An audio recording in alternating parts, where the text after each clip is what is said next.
Salut tout le monde, aujourd'hui on se retrouve pour une nouvelle vidéo. C'est pour vous présenter l'élevage de mes grillons domestiques, mes grillons classiques banals. Alors tout d'abord, faut savoir que pour commencer un élevage de grillons, il faut en acheter un minimum 200 voire 250 pour qu'ils commencent à se reproduire.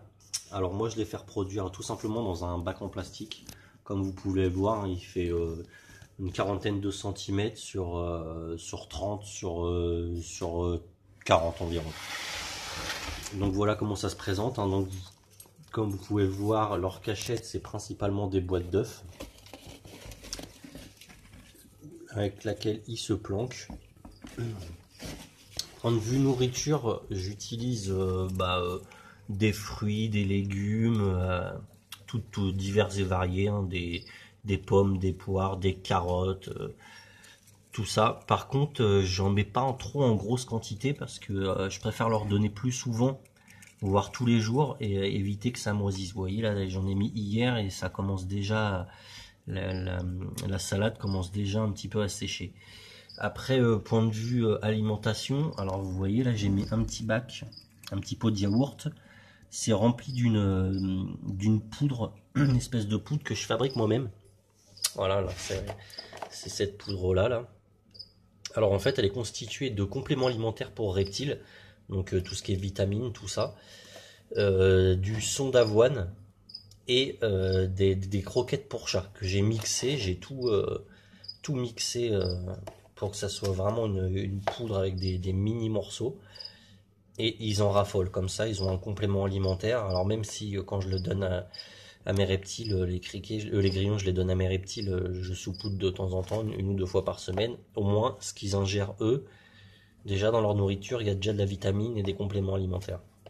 Et en plus, ils aiment ça. Après, point de vue eau, alors j'ai mis une petite gamelle d'eau ici. Vous voyez, en fait, ici, il y a des petits renfoncements. Ce qui fait que quand je mouille, en fait, il y a juste de l'eau dans le petit renfoncement. Ça évite les noyades. Et ça évite aussi de mettre du coton, parce que le coton j'avais essayé, mais au bout d'un moment il devient tout crade et ça pue. En plus ça pue, l'eau suinte. Là j'ai fait une petite pulvérisation au milieu et l'eau claque coule sur les côtés. Donc c'est tout bête, hein. Après, point de vue reproduction, alors je vais vous faire voir la boîte de reproduction. Hop, vous voyez que ça a diminué quand même, hein, mais bon. Alors point de vue reproduction, moi je mets une boîte, je vais vous faire voir. Il y en a qui sont morts en plus. Je mets une boîte remplie de coco, de tourte de coco, mélangée avec un petit peu de sable. Et en dessous, si on gratte, on peut voir qu'il y a un petit filet, genre petit filet de pêche, hein. J'ai récupéré ça sur une épuisette, je crois.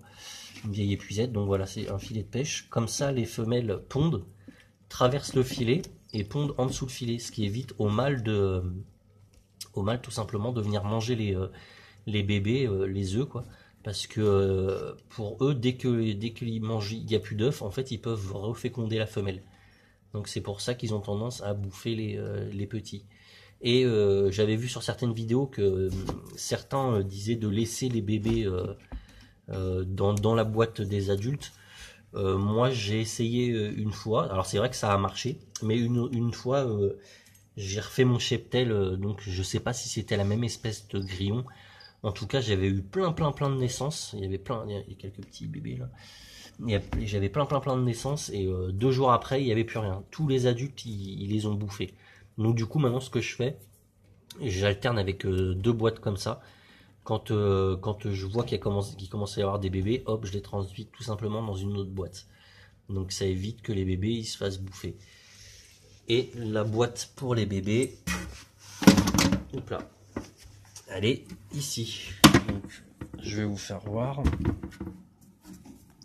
Alors, je ne sais pas si vous allez bien voir, mais il y en a vraiment une quantité astronomique. Ça grouille de partout. Ça grouille de partout. Il y en a vraiment beaucoup. Il y en a vraiment, je sais pas, il doit y en avoir au moins pas loin de 1000. Et ça, c'est dans une seule boîte de ponte, hein. Donc ils étaient bien fertiles sur ce coup-là. Point de vue nourriture pour les bébés, c'est ni plus ni moins la même chose, hein. Je leur donne de la salade, ce fameux petite mixture que je fais moi-même. Et puis ma foi, petit à petit, ils grandissent. Et ce qu'il faut savoir, alors j'ai eu le problème sur les criquets migrateurs, c'est ce qu'il faut savoir, c'est que de les faire pondre, c'est pas le plus difficile de faire naître des bébés, mais le plus difficile, c'est de les faire évoluer. C'est jusqu'à temps qu'ils arrivent à taille adulte. Et ça, c'est pas évident parce que il y a plein de facteurs qui peuvent rentrer en compte. Hein. Ils peuvent se faire bouffer par, je sais pas, des bestioles qui rentrent avec dans le petit terrain. Ça arrive de temps en temps. Je retrouve des petites bestioles, les mini cafards. Je sais pas d'où ils viennent. Mais le plus délicat, je vous dis, c'est pas de les faire naître, c'est vraiment de les faire arriver au stade adulte. Donc voilà. Après, point de vue reproduction, moi je conseille de tenir une température relativement chaude.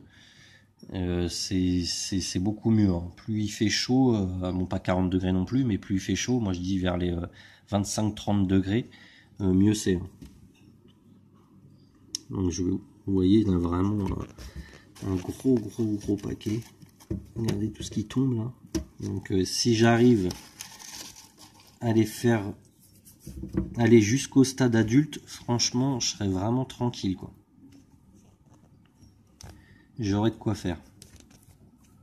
Bah voilà, hein, tout ce que je peux vous dire sur les grillons domestiques. Donc ah oui, le tourbe de coco que je mets pour la boîte à ponte, toujours bien humide, hein. Pas détrempé, mais toujours bien humide. Donc vous voyez, c'est une boîte à fait. C'est une boîte d'ailleurs où quand on achète en magasin, les grillons ils sont mis là-dedans. Soit c'est des grosses boîtes, mais quand il n'y en a pas beaucoup, dedans ça se donne des boîtes de 50 grillons, on les trouve là-dedans. Et là on voit le petit filet. Donc voilà, une petite astuce. Si vous avez des questions, n'hésitez pas. C'était une petite vidéo vite fait. Sur ce, je vous dis à plus. Et un petit pouce bleu et un petit abo, ça fait toujours plaisir. Salut!